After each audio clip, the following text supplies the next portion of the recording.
some context and background information, how you as a professor, and then how mustard seed generation, the cause of mental health started, and just give us just kind of a little bit context to that, of how you got into that. Sure. You know, when the Virginia Tech incident happened, it certainly, I think, was the catalyst for a lot of things. But I would say even before that, for a long time, you know, I would look at my own communities, and by that meaning like Korean American communities. And I would see so much pain, and I saw so much struggle, including my own. And yet I saw that we were also not wanting to talk about it. We were not giving voice to it. We would all act as if we were doing really well. And in fact, you know, the church is the number one place where we do this the most, right? Where we are so broken, and yet here we go to church, and we always try to one up on each other on how well we're doing. It's almost like social media too, right? And we're so good at hiding our pain. And yet I saw that people were really struggling. And I think this is where I really got a burden for the whole mental health thing. And honestly, it comes from my own pain too, right? Like there was no caring adult who knew enough, I think, of adolescent development or cultural identity development, or what it means to be bicultural and bilingual, and what it means to immigrate. There wasn't somebody who could really kind of say, you know, everything you're experiencing, this like identity confusion, or not feeling like you're not enough of this or enough of that, or feeling like you're really stuck in between two cultures, like all of that's very normal, right? I wish somebody would have told me that when I was younger, because that would have made such a difference, but I didn't have that. And so all of that really kind of accumulated into this huge desire of wanting to tell other people, especially the younger generations that were coming up, actually, it's not you, right? It's not that you have something wrong with you, right? It's not that you have some sort of a deficit, but it really is kind of the implications of what immigration does. Right. And so I wanted to become kind of that culture broker and language broker for the generations. I also saw how painful the lives of most immigrant parents were, right? I mean, they were struggling with survival. They were, you know, putting food on the table, and they really were chasing the American dream. And this is why they came and made such, huge sacrifices for their kids. And in the process, something was getting lost. And what was getting lost was that relationship, right? This, I see you, the way Mrs. Janet Capps kind of finally saw me as a person, right? Like really, truly saw me, right? That was becoming lost in the mix. And I thought, wow, how sad would it be if we get this American dream, we chase after this thing, right? That we sacrifice so much of our lives to pursue for our children. And in the process, we lose each other. In the process, we don't know how to communicate with each other. In the process, we can't, right, have a loving relationship between parents and children. And so for a while there, I was, going around and speaking a lot and saying, we've got to do something differently. Not that everything we're doing is wrong, but we need to change because kids are changing. Immigration changes people, right? It changes our cultural outlook. It changes the way we see culture. It changes the way we behave, the way we begin to think.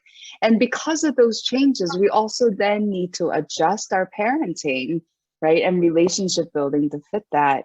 And because those things weren't happening, I had this sense, and of course I was seeing it all around me, right? Kids who were attempting suicide, kids who were so angry that they were, coming out with homicide, right? Homicidal tendencies, or, the violence that was happening in our homes, just the broken relationships. And so for a long time before Virginia Tech, I'd been speaking about these issues.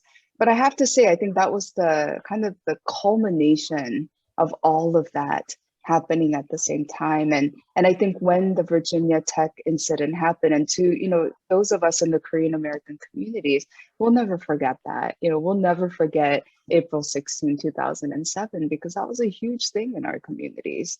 But, talking about like how God has this power to transform our greatest wounds. It was such a painful, moment in our community. And yet it also was something that brought on healing, because for the first time, parents are coming up to me and saying, my child needs help, right? I need help. I've been struggling with this thing for a long time, and I really need some professional help. And for the first time, I was finally seeing that type of receptivity to people admitting, right, that we were broken and that we needed help.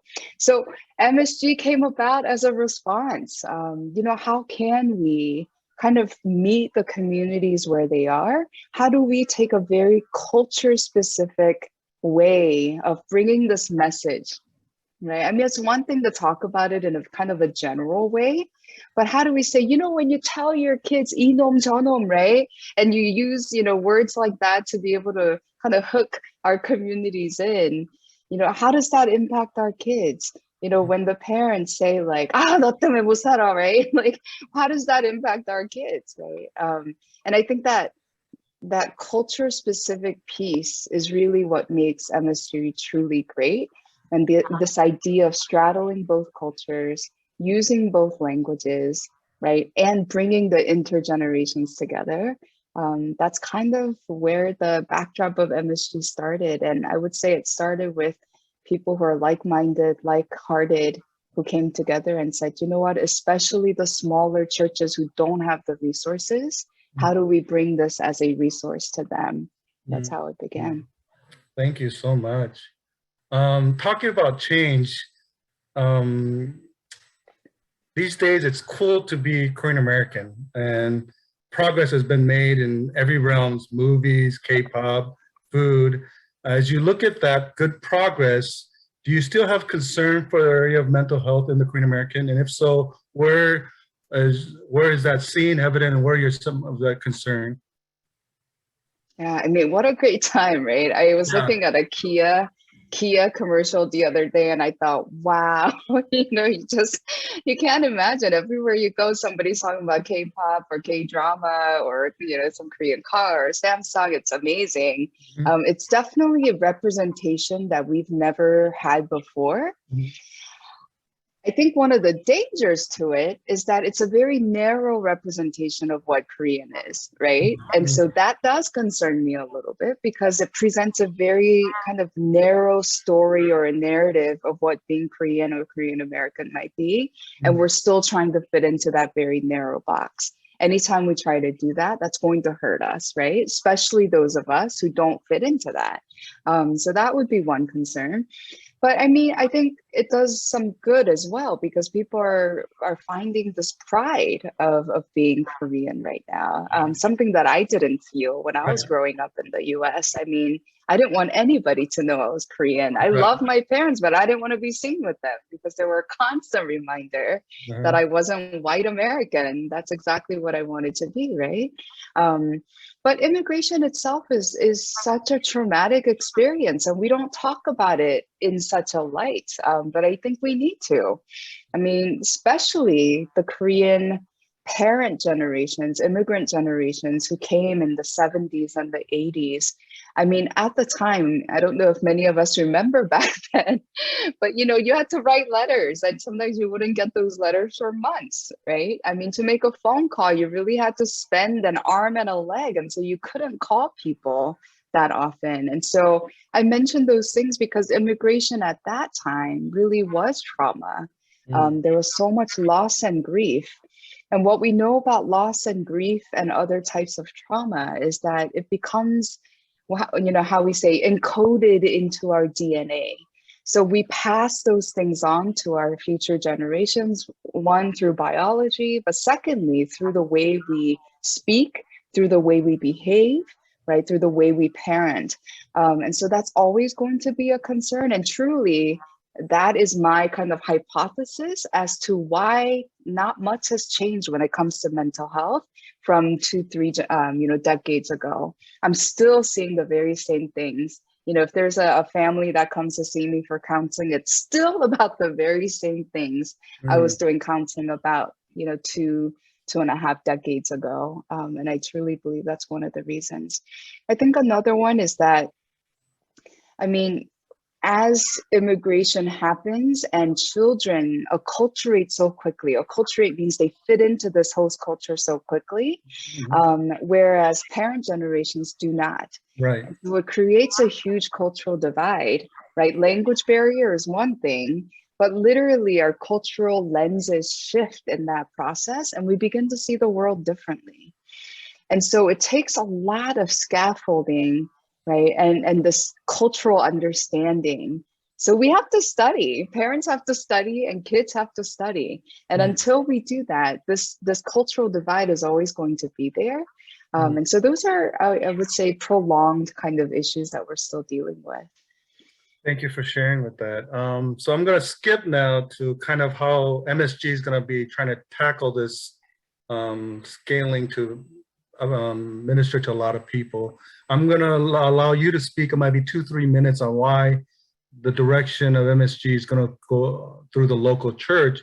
And then I'm also going to bring in Jiwon, our program manager, to share a little bit more detail. So Dr. Joe, if you can just share why MSG is going to focus on providing these services through the local church, if you mind sharing that. And then Jiwon will join us and just sharing a little bit of how that's going to come about. Sure. And I would say, MSG has always been about the local church. As I said, when we began, it really was a way to bring resources to especially the smaller churches that didn't have those resources. And that was important to do. I think it makes sense for the Korean American community, right? Because if you look at the research, the last time I looked, about 79%, I believe, like close to 80%, of the Korean American community belong to some sort of a Protestant church. And that's because we know the church in Korean America really is more, even beyond religion, right, and spirituality. This is a place of community. This is where you go for that Korean food. This is where you go to seek counsel from like other older generations, in the Korean community. And so it makes a lot of sense. It also makes a lot of sense because the church is a place for broken people, right? So where else would you go other than the church to actually find some healing and to find some reprieve? And so I think that makes a lot of sense. I think one thing we've noticed though, and this is across the board, but one thing we've noticed is that often clergy or people in the ministry need a little bit more education when it comes to mental health, right? Because they truly are kind of the first gatekeepers. They're able to see the families in action. They are observing a lot of things.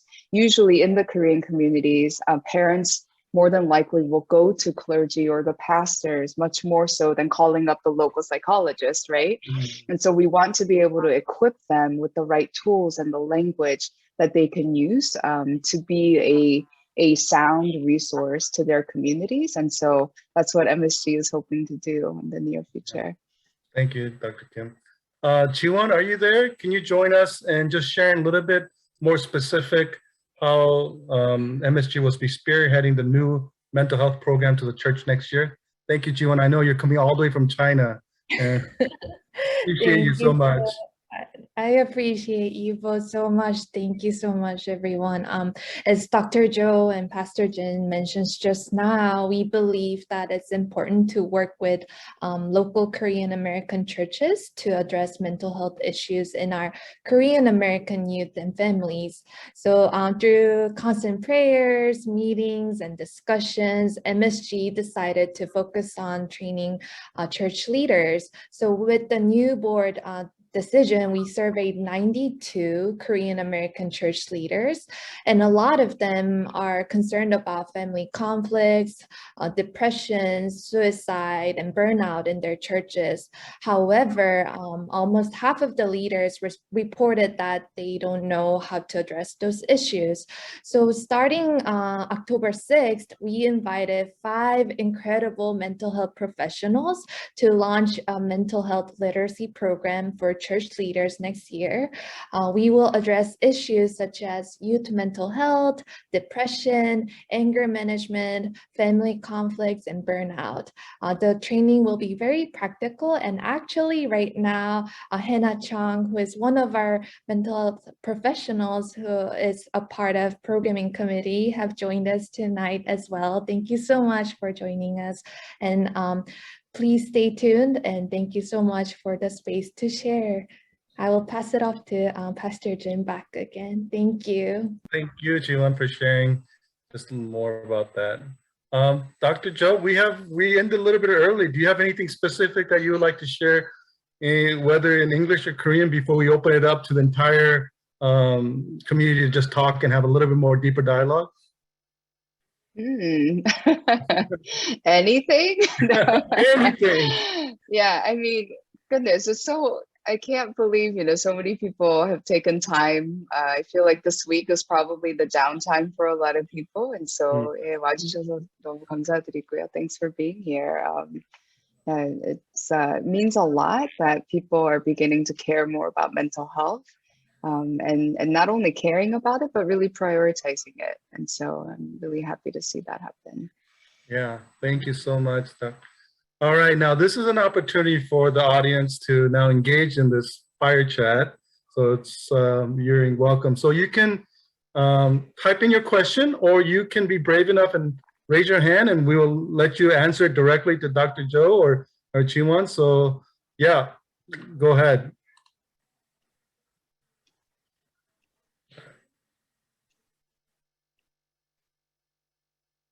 So while we wait, maybe I can do some questions. Oh. All right, we have a question from Lori Kim. Thank you. Is there any plan for MSG to be part of the faith and work movement to bring faith to the marketplace as Jesus did? That's a great question. I mean, even apart from MSG, I would hope that, as Christ followers, that we do that in all of our, inner circles, as well as like our circles of influence. Certainly that's always been, I would say, kind of the underlying theme of MSG is to bring God's love to other people. And truly that's what motivates us to do this work. And so I don't know if that helps answer your question, but I would say that is our motivation behind this work. Yeah. And, I'd be the first to admit, as a human being, I don't always feel the love. I always tell, my students who are in counseling that empathy is something that I have to work hard at. It doesn't come naturally to me, believe it or not. I know some people think I'm a true extroverted and always bounding with empathy. I'm really not. My personality is very introverted. I'm very much like a logic, sensible person. And I remember when I first got into the field, I was like, please just get over it. It's just a breakup. Come on, right? And so I really had to work on this empathy. But I can tell you that without, I think, that love and the concern and the burden, that loving burden that comes from Christ, I don't think we have it within ourselves to volunteer this much, right? To stay up designing flyers this much, right? I think all of it, everything from top to bottom, side to side, is slathered, I think, with that motivation that comes from Christ's love. And so, yeah, thanks for that question. Yeah, that's a great question. Cool. So we have a question that's very dear to my heart. So the question says, what unique challenges do you see in the area of mental health that might be different for second versus third generation Korean Americans? As a second gen Korean American, I see my kids having a different experience of the world than I did. So would you speak on the second and third generation, I guess? Sure. I mean, second and third generation, I would say we probably see many more general issues that are much more applicable to that generation or even just that age group, right, developmentally. So things like social media is not something my generation had to deal a whole lot with, but we're seeing how addictions or even just this comparing constant trying to live up to certain standards, present their lives in a certain light because of social media. We see that happening quite a bit. We also see that they do truly have this more Americanized identity. But I also have to say they're still, I would say, just as susceptible, if not even more so, with or from the intergenerational conflicts I mentioned. Right, it's one thing when their parents, I think, are, again, their cultural identities, I think, differs. And so we see their parents who are now maybe 1.5 or second generation Korean Americans kind of swinging the other way, right? So if, for example, my parent generation was all about, look down, don't rock the boat, right? Just don't make waves, do your work, and chase that American dream. If that was kind of how my generation was raised, I think we're also saying, you know what, we really lack that relationship with our parents. And so now I'm going to go the other way and kind of overcompensate for that. And I see such a need for us to reel that back as well, because now we're kind of overindulging our children, and the pendulum has swung, I think, on the other extreme. And so I'm also seeing issues like that. But I think it's very similar. The trauma is still there, right? Just because we haven't, we go more generations doesn't mean it disappears, right? So, one thing we never talk about is kind of the heavy implications colonization has on the Korean community, period, right? And all of the trauma that comes from that, and how we embody it, and it comes out in the things that we say and in the ways that we approach things. I would also say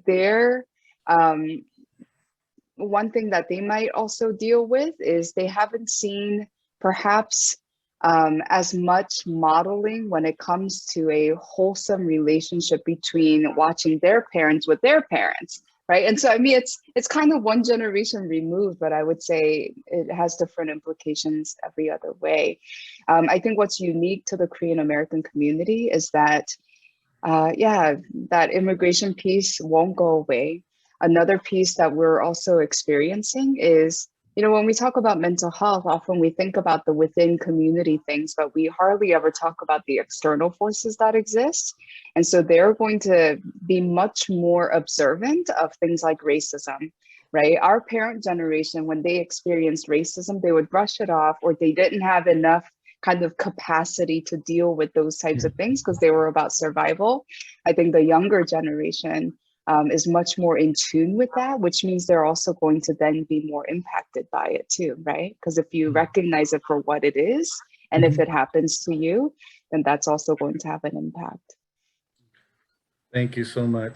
Another question that came from someone that I know, it says, Dr. Joe, as someone who keeps their ears on the mental health of Korean American, you mentioned the challenge of awareness and acceptance of mental health in the Korean American community. In the years to come, what challenges do you think we will face in terms of mental health in the Korean American community in the future? That's pretty low. We can't minimize the impacts of the pandemic too, right? So I mean, again, that's just across the board, across the world, I think something that we're all experiencing. But the rise, again, in social media, I think technology, I think that's also, how many times have we seen people who are so well connected online, but when you ask them to name one person that they could sit with to have a conversation with, they're not able to give you anybody, right? And so we're seeing those types of things. And I think the generations are definitely shifting and changing. We see much more violence. Kids are exposed to much more ugly violence on the news, right?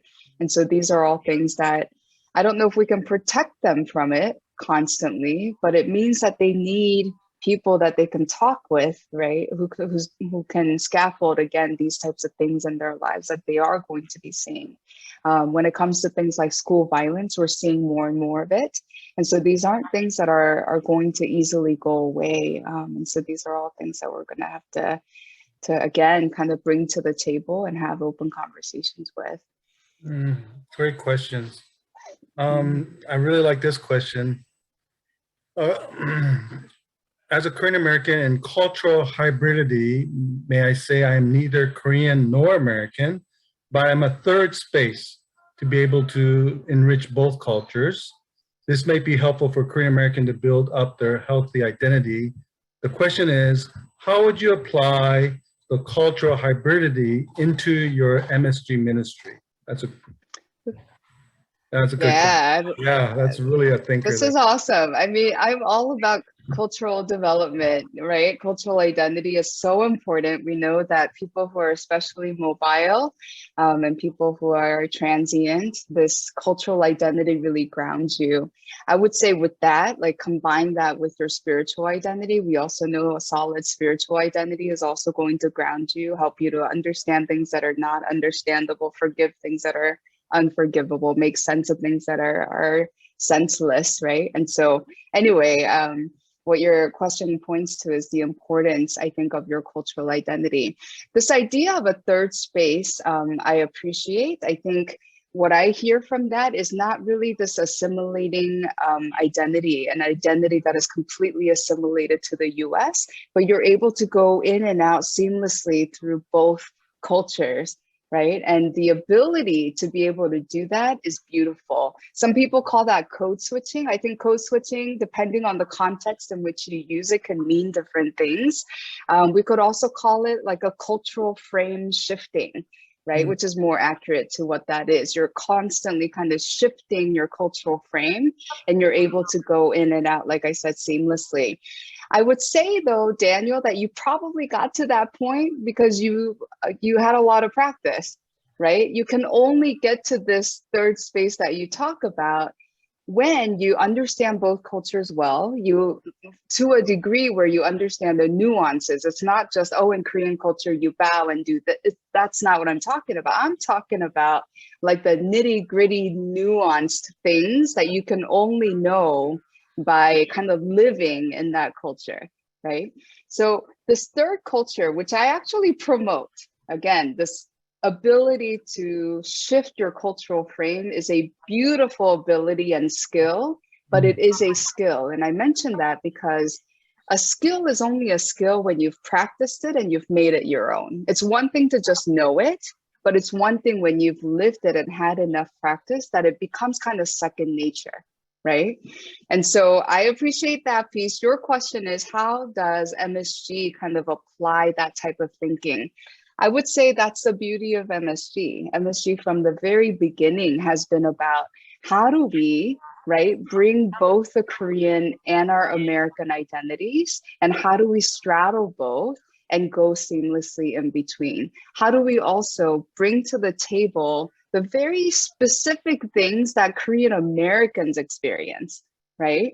And how do we reach the community in this way? And so using both languages, oftentimes that means Konglish, right? Using Konglish. It also means how do we respect the older generations only in the ways, in the beautiful ways that Koreans do, while also, right, respecting the individuality of our Americanized selves too. And so when you talk about bringing those cultures together, that's kind of how I see it. And I think that's what makes MSG really powerful in its work. That's great. Thank you. We have two more questions, and hopefully we'll have someone live ask a question by raising your hand. We would like to do that. Until then, as you stir up your brave soul, we'll ask these two more questions.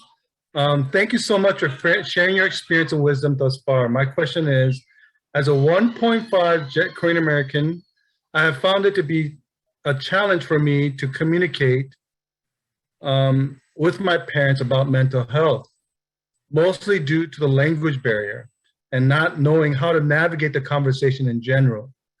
Do you have any insight how I can start such a conversation as this? What a great question.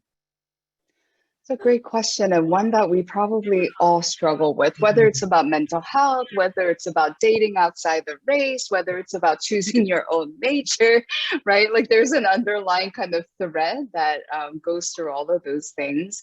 And I would point back to, again, what we believe as MSGers, right, is that it always comes down to the relationship. Language barrier or not, cultural barrier or not, you can't have any difficult conversation with somebody that you do not have a relationship with. And so why do I mention that? Really, it might sound disconnected, but the best way to start building kind of the cushions that's going to buffer that conversation is to make sure you're investing in the relationship. You know, for me, I knew I needed to have a conversation with my father. I was harboring so much anger against him. All of my adolescence was spent on being angry at my dad for what I feel was uprooting myself, you know, over and over again. And I was very angry. But I knew that conversation with my Korean dad was not going to happen with me saying, I am so angry and this is why, and blah, blah, blah. I knew that's just not, you know, something that was going to fly well. Because many of us know in that generation, when there's a hint of disrespect, that conversation is over. Okay, so you almost have to learn the fine art of communicating with Korean parents. And part of it is in an honoring and respectful way, in the best way that you can, right?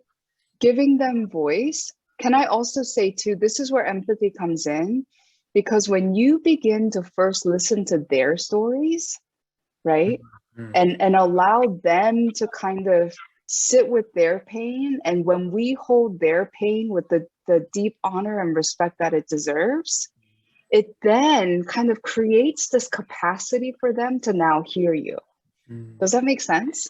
So again, it's kind of a roundabout way, but one of the best ways to do this is to say, gosh, you know, I woke up one day, and this is my story. I woke up one day and thought, I know I have a dad, but we have no relationship.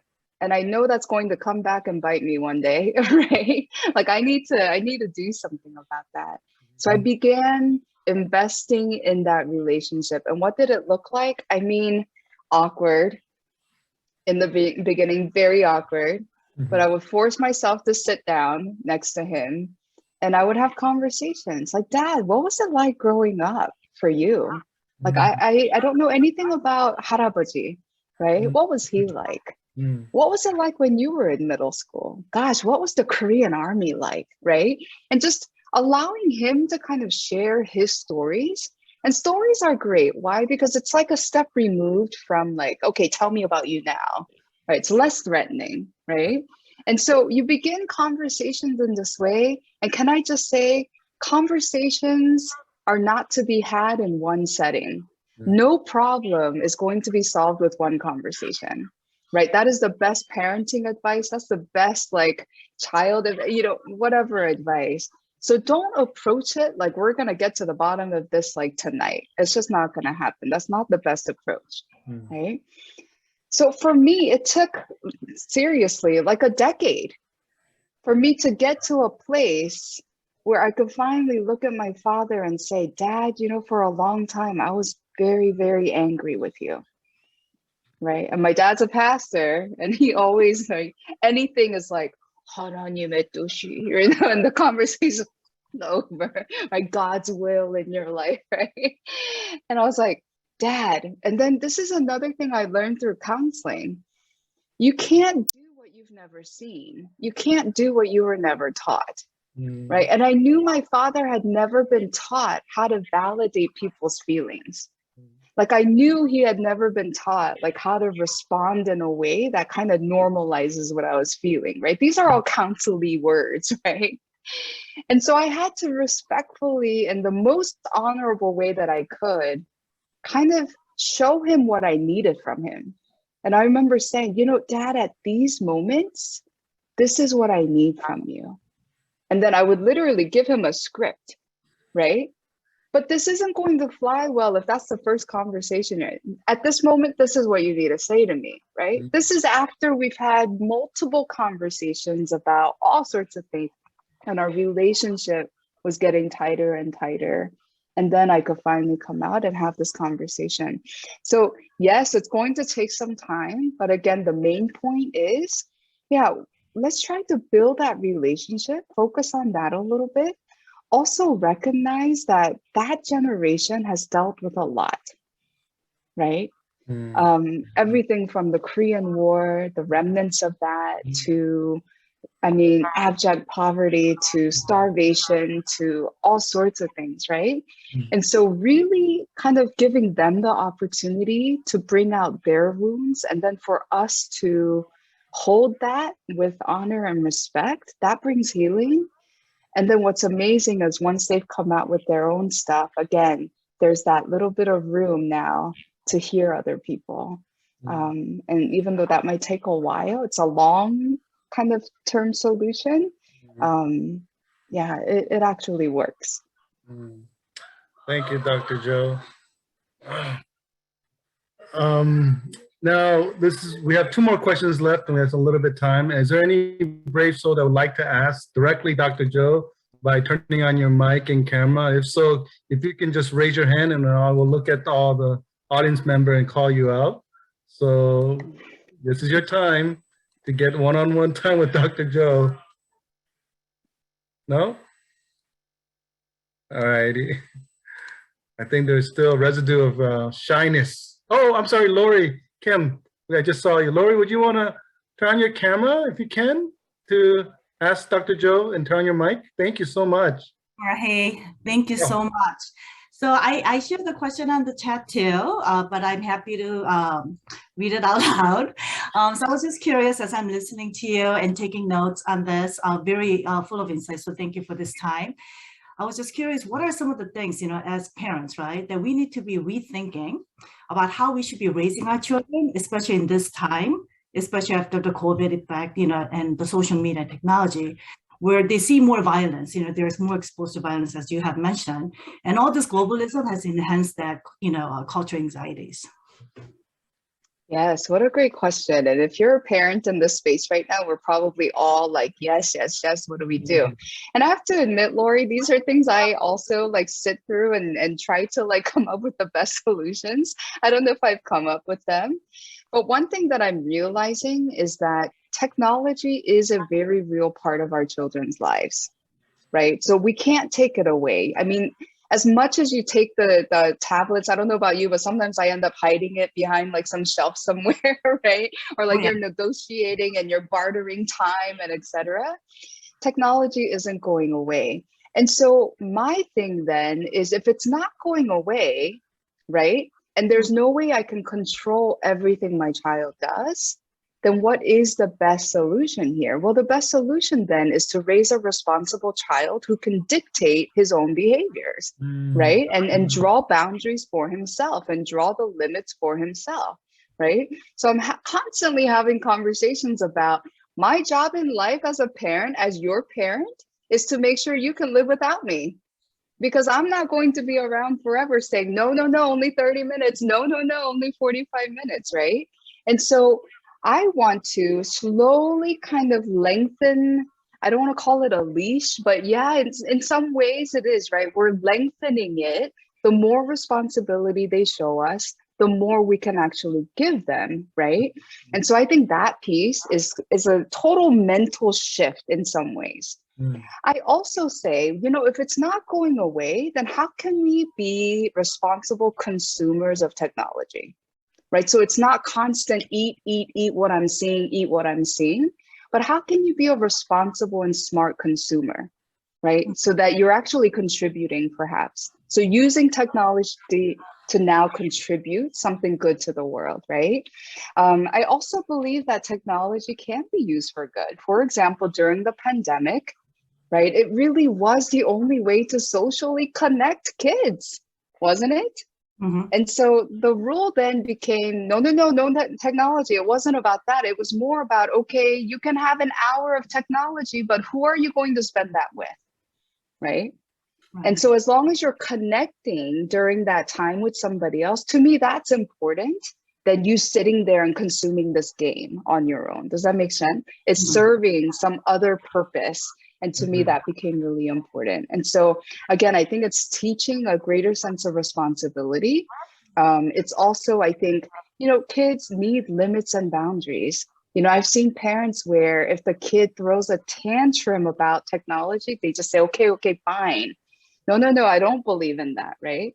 제가 늘 한국말로 얘기하는 게 부모는 늘 아이 머리 위에 앉아 계셔야 돼요, right? We need to be kind of on top of their heads, not like beneath their heads, right? So we do need to give them the boundaries and the limits. But in the process, again, how do we instill in them the responsibility, right? And that, of course, links to integrity, that links to all sorts of other things. Yeah, but I hope that helps a little bit. Oh, that's very helpful. Oh, Thank that you. was good. Thank you, Dr. Joe. That was you. really good. I took notes myself. Thank you. Is anybody else that would like to, since the floodgate is open, to ask a question live? Thank you, Lori, for doing that. I was going to say, Lori, to that second part about, what they are exposed to, I think it's so important that we know what they're exposed to. And so, again, I can't watch over, my child's shoulder 24/7, but I'll say, if you ever see something that you weren't expecting to see, I want to know about it, right? So again, leaving that door of conversation open so that they can come to you and say, oh, I just saw this thing. And then you're able to kind of talk it out, right? Yeah. Thank you. We have a great question. Kevin, do you like to share this live so we can hear it from you, or should we? Oh, we don't hear from you.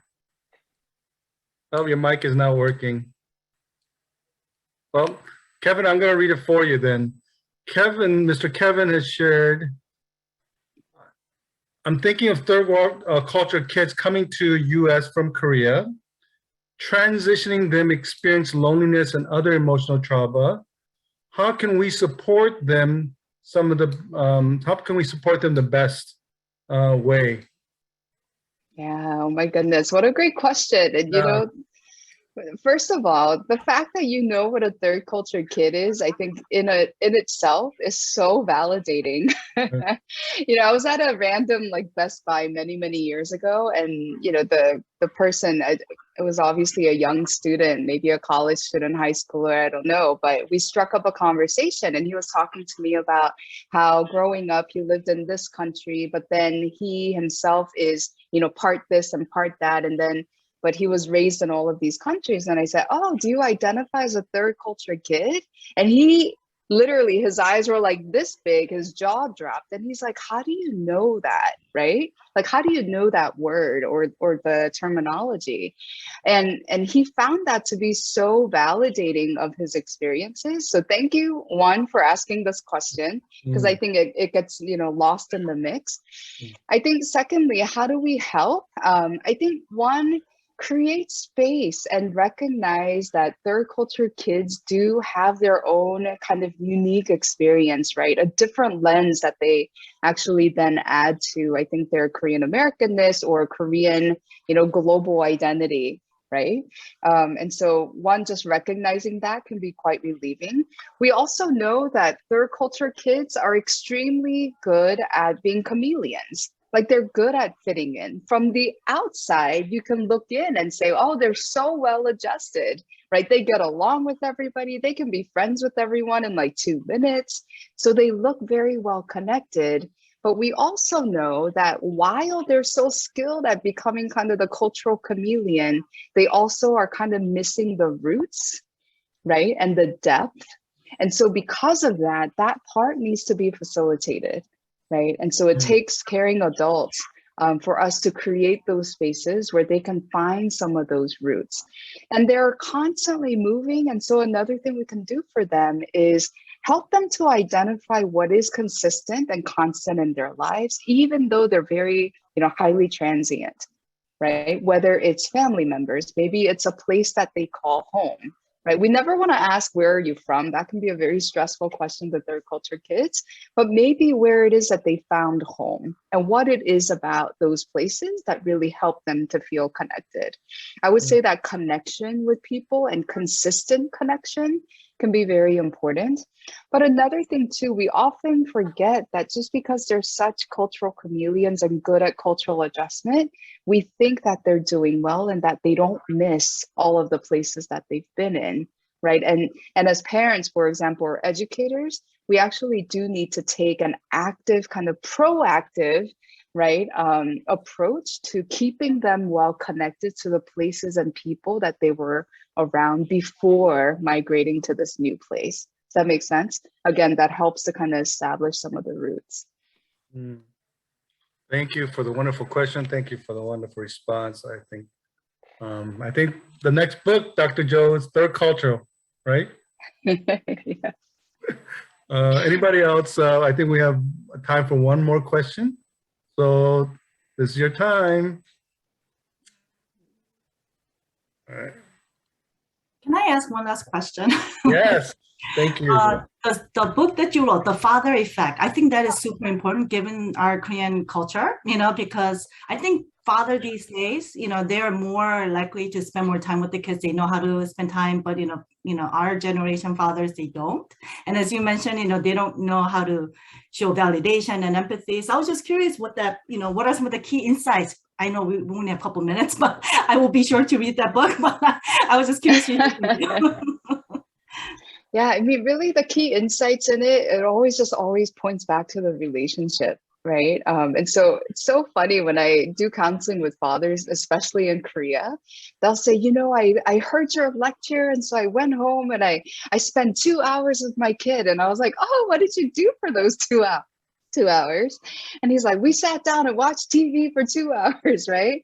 I was like, okay, well, did you talk throughout the 2 hours while you were watching? And he's like, no, didn't get that far, right? And so they think, just because you're spending time, that's enough. A lot of times too, fathers they carry a big load, don't they? They have a huge responsibility, and there's such a burden, like 부담을 느끼잖아요, right? They feel such a burden that they have to spend so much time. And I would say, please do everyone a favor. It's quality over quantity, right? So is it better to sit with a kid just because the kid is next to you? You watch TV for 2 hours. Is that better? Or is it better for you to take 10 sweet moments, right? Minutes, maybe right before bedtime, and you read a story together and you pray over them and you say goodnight? What was better time spent? What was better quality, right? And so it really isn't about take a whole half day off of work and spend with your child. That's not what we're saying. We're talking about kind of capture the essence of what it means to spend time with your child, even if it's 5 to 10 minutes. But I would say every day there should be something consistent, whether it's bedtime, whether it's mealtime, whether it's bath time, whatever it might be, something consistent on a daily basis that they can kind of say, this is you and me time, right? And the book actually recommends reading aloud to your child, even if they're teenagers, because this, can I just say, is not only good for their language development, it's great for social emotional bonding between the parent who's reading the book. And it's also a great way to bring in really touchy subjects through books that you can now use to open up conversation, right? So why not have a father do that? So awesome. Thank you so much, Lori. Thank you, Dr. Joe, for sharing. So appreciate. With that, we're going to wrap up our Q&A time. I hope that was a little bit of fire chat time. At this time, I have an honor to introduce one of our board member, Ruth Wong. Ruth is a treasurer for our board, and she also serves as the director of Boston Education Collaborative at Emmanuel Gospel Center. They were our parent organization umbrella that MSG was under, and thank you for that. So Ruth, we'd love for you to share. Thank you, Pastor Jin. It is an honor to be at this workshop tonight. As Pastor Jin had shared, I direct a program at Emmanuel Gospel Center, which is an urban ministry here in Boston. And my program focuses on helping churches and Christians in our city be able to support urban students in their educational opportunities and to really serve communities through partnering with schools and after-school programs. Interesting fact is that I am the only non-Korean American on the MSG board and staff. And I am a 1.5 generation person from Taiwan. And so you might be wondering, why am I, involved in MSG? And the backstory was that when Emmanuel Gospel Center was helping MSG start as a ministry before it got its nonprofit status, I was asked to be a liaison for my organization with MSG. And the funny thing was, in the moment when my executive director asked me, I was like, oh, maybe this is how God's going to use the 15 years of watching K-dramas, like this is coming to use. It's not a waste. But it was actually really timely, because I became much more aware of the needs around mental health later in life, when many years ago, my mom succumbed to a deep depression during a period of her life. And that never happened before. It was just like something that happened for the first time. And it took her a really long time to get out of that. And then in the more recent years, my own friends, many of them have struggled with their mental health. And my husband and I, we have served in college ministry for 10.5 years. And 8 years of them were with Chinese churches. And the last 2.5 have been with the Asian Christian Fellowship at MIT. And these past 2.5 years, I've had to walk with and address more mental health challenges with our young adults, more than I've ever had. And a lot of our ACF students are second generation or 1.5 generation Asian Americans. And they've wrestled with, of course, pressures from schools, but they also wrestle with family dynamics at home. And so for me, this has come up much more for me in the last 10 plus years. And I found that as I got to know more of the work of MSG, it really is such a unique ministry that is able to understand the Korean context and bring together our faith background and combine that with mental health research to bring these three things together for Korean American Christians. And so Dr. Joe and the board members know that I've often said, I wish, the other ethnic Asian communities can have like a MSG too, because I don't know of one for the Chinese American community, for example. Even though my mom did say she did know a Chinese psychiatrist who was doing ministry with Chinese churches, so that was super helpful. But in any case, tonight, I just wanted to say that, as someone who has to fundraise for my own ministry, I understand the challenges of raising funds to do ministry. And as I've had to raise funds, my supporters and my colleagues have often said that, donors give because they want to invest in the people who lead the ministry. So that's an encouragement for me, because that means the people who support me are very much supporting God's work in and through me as a director at EGC.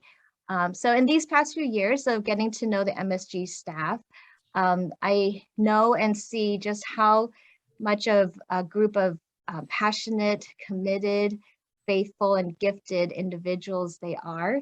All the MSG staff, they love God and they care deeply for the health of the Korean American Christian communities. And so the funds raised for MSG really invest in our MSG staff so that they can bring all this amazing resource to more Korean church communities. And so just by the active conversation tonight, I could see how helpful this session was. And so I just want to invite you to consider how you can support the work of MSG and the work of MSG staff so that they can continue to provide these spaces for you, but also for more churches, more Korean Americans that haven't even had a chance to participate in any MSG events yet. So so I would love to see if all of us tonight could do something. And we have some options here, so I'm going to pass this to Pastor Jin pass this back to Pastor Jin to share more. Thank you. Thank you, Ruth, for sharing. I really resonate with a lot of what you said. And we pray to God that MSG grows in a way that it has a ministry for the Chinese American and other minorities that need this ministry. Thank you so much. I hope many of you, your hearts were warmed today in our sharing and conversation. And I am, to be honest, I came in with a lot of anxiety, though I do a lot of speaking, but this was a little bit rough, but yet you guys made it so comfortable, and thank you so much. But the way that you guys can really engage and continue this warmth and share it with others is becoming an ambassador. The way that you can be an ambassador is you can designate yourself as, hey, I'm going to cheerlead for this in my community. I'm going to share MSG to my sphere of influence and say, hey, there's a wonderful ministry. So you can be kind of a spokesman in your area. So if you would like to do that, I think we're going to put up a link that you can be an ambassador. Also, you can be an ambassador as a prayer warrior. And as you know, this is very unique. I know no one like this organization where it brings the fusion of culture-specific faith and mental health. And so if you like to be a prayer warrior, because it's undergirded with a very important part of this ministry is faith. So we need prayer. So that's another area. And another way that you can be an ambassador, a bridge, is you might know some wealthy, affluent, blessed financial people in your area, and then you would like to just connect us and be a bridge to that. That way, then that's another area that you can be an ambassador. Also, we have an opportunity for a one-time donation today. We are raising up our goal for $22,000 for next year. Well, right now we have raised $4,720. We're a little bit short, but God has been tremendously faithful. And so if you would like to participate in one-time giving, that really is, for me as a nonprofit, when I see a one-time giving, more than the money, it just kind of says, yes, we believe in you. Yes, we support you. That means so much more. So if you want to give today, there's a link that is going to be on the chat box. And last but not least, another way that you can support us is being a monthly donor, whether it be $5 a month or what we call a star sponsor, be a $50 a month. You can do that. And that means a lot. When I see a monthly donation, it always reminds me, hey, when it's hard times as an organization, you always wonder, are we making a difference? And I see that reminder of monthly, yes, you are. That means a lot to us. So if you would consider being a monthly donor, there's a link for that. We thank you so much for taking a busy time on a Monday to join us. And I am so blessed, and I was so encouraged and inspired so much. And I want to do more of it with MSG and just elevate the cause. And I hope it has meant the same for you. Again, we thank you so much for taking the time. This concludes our Come to the Table workshops, and we look forward to bringing more of these content as well as seminars in the future. Thank you so much for joining us. God bless. Bye-bye.